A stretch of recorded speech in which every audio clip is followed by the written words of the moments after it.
अस्सलाम वालेकुम दोस्तों, कैसे हैं आप। मैं अल्लाह ताला से उम्मीद करता हूँ कि आप खैरियत से होंगे। तो दोस्तों, आज हम बात कर रहे हैं एक ऐसे बादशाह के किस्से की।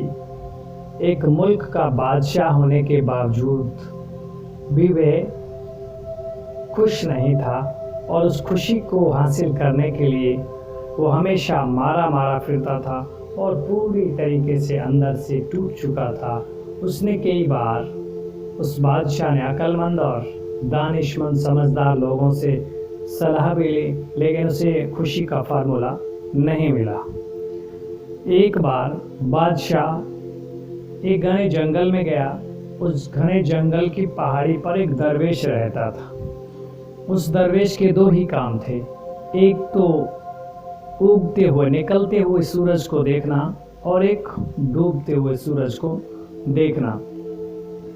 और उस घने जंगल में फलों को खा करके अपना पेट भरना और नदियों और झरनों का पानी पीकर अपनी प्यास बुझाना। जब बादशाह वहाँ गया, उसकी हालात देखी, एक टूटी फूटी झोंपड़ी, एक चादर। उसने कहा कि मैं बादशाह होने के बावजूद भी खुश नहीं हूँ और आप टूटी फूटी झोंपड़ी में कैसे खुश हैं। मुझे भी खुशी का फार्मूला बताएं।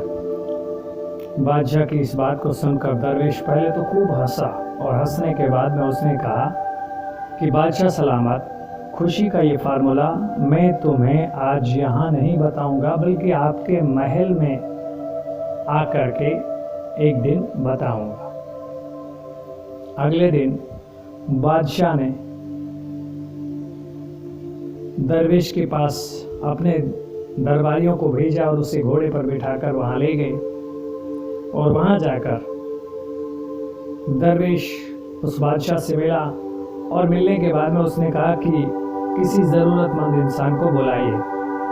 ज़रूरतमंद इंसान को बुलाया गया और जैसे ही ज़रूरतमंद इंसान उस बादशाह सलामत के सामने आकर खड़ा हुआ तो बादशाह ने बादशाह के कान में उस दरवेश ने कुछ कहा और बादशाह ने उस ज़रूरतमंद इंसान से कहा कि मैं तुम्हें इख्तियार देता हूँ कि मेरी सल्तनत में आप सूरज डूबने से पहले जितनी जगह पर आप दौड़ सकते हैं, दौड़ करके आएंगे, वो सारी जगह ज़मीन आपकी होगी।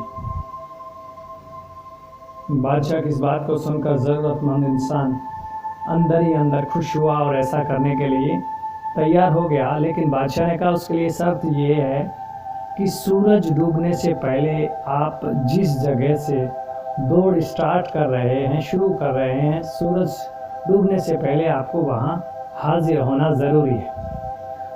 उस इंसान ने कहा आपकी ये शर्त मंजूर है और ऐसा करने के लिए तैयार हो गया।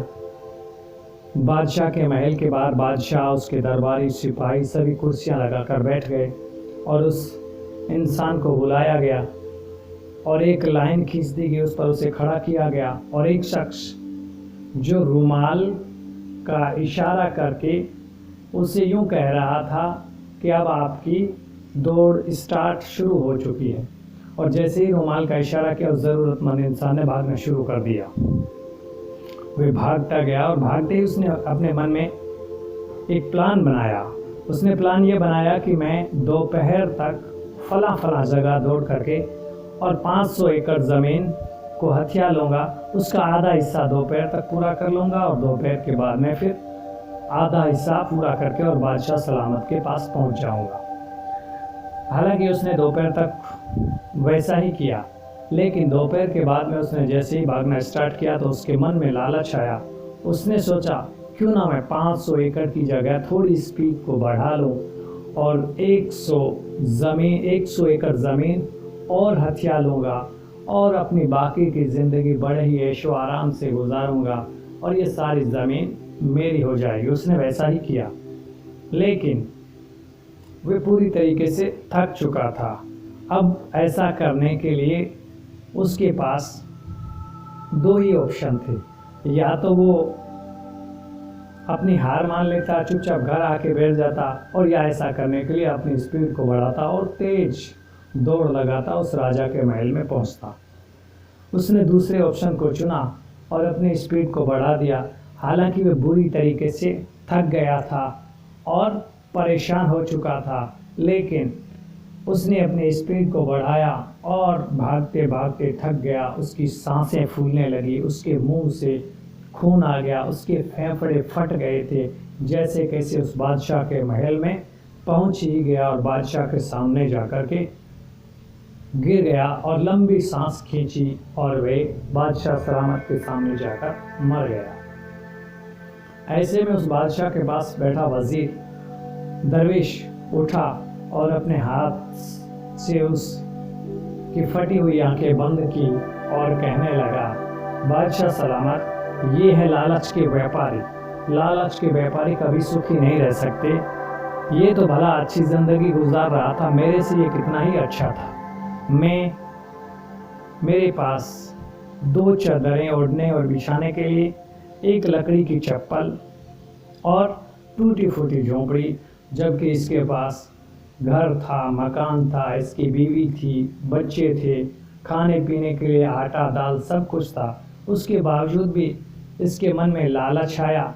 हालांकि इसने 500 एकड़ ज़मीन को हथिया लिया था, फिर भी इसने सोचा कि थोड़ा और ज़मीन अपने नाम कर लूं, और इस लालच में वे मारा गया। दरवेश बादशाह से कहने लगा, खुशी और लालच कभी भी एक घर में नहीं रह सकते। जब तक आप लालच करेंगे तो जितना आप लालच करेंगे खुशी आपसे उतनी ही दूर भागती जाएगी। लेकिन जिस दिन आपने लालच करना बंद कर दिया और अल्लाह का शुक्र अदा किया, उस दिन खुशी खुद ब खुद चलकर आपके घर आ जाएगी। लेकिन जब तक आप लालच के दौड़ों पर सवार होकर के भागते रहेंगे, तब तक खुशी आपसे उतनी ही दूर भागती रहेगी। बादशाह ने जब इस बात को सुना दरवेश की, तो उसे उसकी आंखों में आंसू आ गए और उसे खुशी का फार्मूला मिल गया। मैं उम्मीद करता हूँ कि आपको भी खुशी का फार्मूला मिल गया होगा, और आपको जितना जैसा मिला है अल्लाह का शुक्र अदा करेंगे तो इंशाअल्लाह आपकी ज़िंदगी हमेशा खुशी रहे।